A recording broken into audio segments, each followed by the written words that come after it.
Hey y'all, hey y'all, hey y'all, hey y'all, hey y'all. This is Veronica from Simply Grace Gardens. This is where it all begins right here. I just want to show you something so that I can encourage us all. If you have a desire to grow, you can do it. Just get you some good soil. If I was to tell you to invest, I would tell you to invest in your soil, your compost, and your seeds. Get you some heirloom seeds. Get you some good viable seeds and buy from a reputable company. You know. But let me show you all this. This is just a. Now, mind you, I have all types of containers and soil blockers, everything. But let me show you something that I did, which is I always try to give an example of different ways that we can utilize resources that are inexpensive. So let me show you this. So by the way, y'all, I don't know what this is. It was a volunteer seed in one of my containers, and I'm up potting it. So we're gonna see what that's gonna be. So right here in this container, I made a little mini greenhouse. So I ran out of containers. So as you can see, look right here. I ran out of containers to start my seedlings, and it was time for me to start up potting. And I was waiting for some more containers to come. But in the meantime, I needed to get some seedlings started, especially my flowers. So my marigolds is like primary. I need those all throughout the garden. You know, that's that major pest deterrent. So I got this container, which was some mushrooms, and I tore off the bottom of another container, and I made a little mini greenhouse. I just planted these 2 days ago.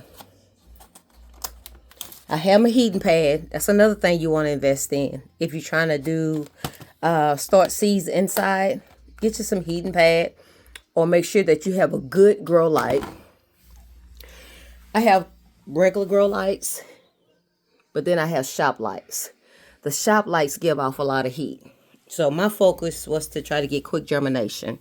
So I have my shop lights, which I did invest a little bit in, and the heating pads. But these are my marigolds I just planted 2 days ago. Look, well, 3 days ago. Look at them seeds already germinating. You see them? You see that? First round of marigolds. I'm doing 3 rounds of marigolds. This is a little mini greenhouse I'm doing for peppers. Simple. Little Ziploc bag. Reusable container. Set on the heating pad so it can stay hot. And we're good to go. These are some flowers I just planted yesterday.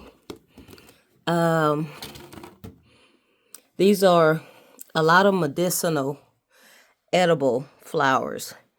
And then I also have these that I started yesterday as well. Today, what I'm doing is I'm cleaning out. I have two shelves. One of my shelves I use for my seed germination. My other shelf, as you can see it has the actual grow lights. I use those just for, I'm going to say phase 1 of hardening off. So I have to get these up potted today. So that's what I'll be doing today. Getting these up potted into their own containers so that we can go ahead and get them moving forward. Oh God, look at the tomatoes. That's a lot of tomatoes. I had problems with germination last year. So I was a little bit intentional with my tomatoes this year, and oh my goodness, Jesus. So I got to get those up potted today. My cucumbers up potted today. And, but this is the shelving that I use for when I up pot after I have a set of true leaves. And from here, then I take it to my kitchen table where I start phase 2 of the hardening off, where I transition them in and outside, in and out outside. I got to set a table up so that I'll be able to have the space to set them out there and bring them back in. But that's the phase 2, and then they go into the garden. I need these, not these, sorry y'all. I've already taken them in the front, but let me show you. I have got to get my greens, because you know we are rounding up at the last phase for, excuse the darkness, but we are rounding up at the last phase for brassicas and greens and salads. Like, we got a couple more months, good day, to be able to grow some greens or some kale or some lettuce. So I'm transitioning some out so I can go ahead and get me a good run. And I have some Georgia collards, which are, they do good in the heat in the summer, and they will, long as you keep them watered and keep them watered well, they will not produce as much, but the plant itself will survive our heat. So when you get ready to go into fall, you already have an established plant that is ready to start producing some collards for you going into the fall. So look into your Georgia collards. These are all of my seedlings that I need to get outside. So I have Georgia collards. I have some purple mustards. Only like 2 or 3 of those. I don't know where them seeds came from, but they popped up, but okay.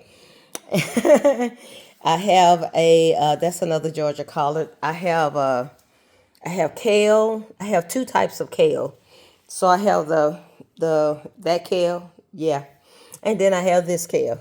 Yeah. I'll go get the name in a minute. And so these right here, these are also these. It's just a couple. But then I have a sage. These are this is a rosemary. This is a rosemary. I just happen to see it, so I'm trying to see if I can save it. Then I have a couple more rosemaries. And then, of course, I have my onion chives. And so all of this tomorrow, while I'm outside in the garden, I will take this and I will transition it to a table so I can start hardening these off, because I have got to get these in the ground this weekend. So as I was saying, if you're trying to grow, go ahead and start. Get you some seeds and some dirt. Go buy you some peat moss, some cocoa core. You can get a large quantity that'll go a long way for you to start your seedlings, instead of buying. You can save your compost for when you put it in the garden, because you don't want your dirt, your compost. You don't want your medium that you start your seedlings in to have fertilizer in it. You don't want to. That's just, yeah, no. Get you some peat moss, or get you some cocoa core, and it will go a long way.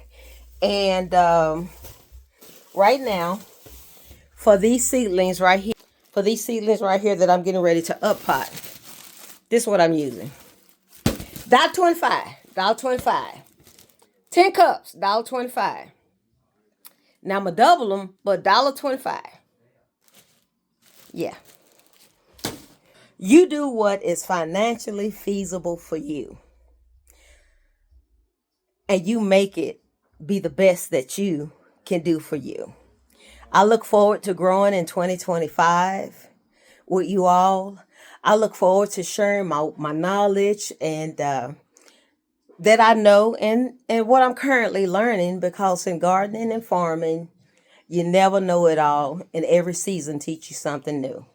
So from my garden to yours, happy gardening, and let's go ahead and make this 2025 spring season amazing. Have a blessed and amazing day from Simply Grace Gardens, where new things begin, and new things begin. Come on, let's thrive in 2025. Have a blessed and amazing day, because this is truly the day that the Lord has made.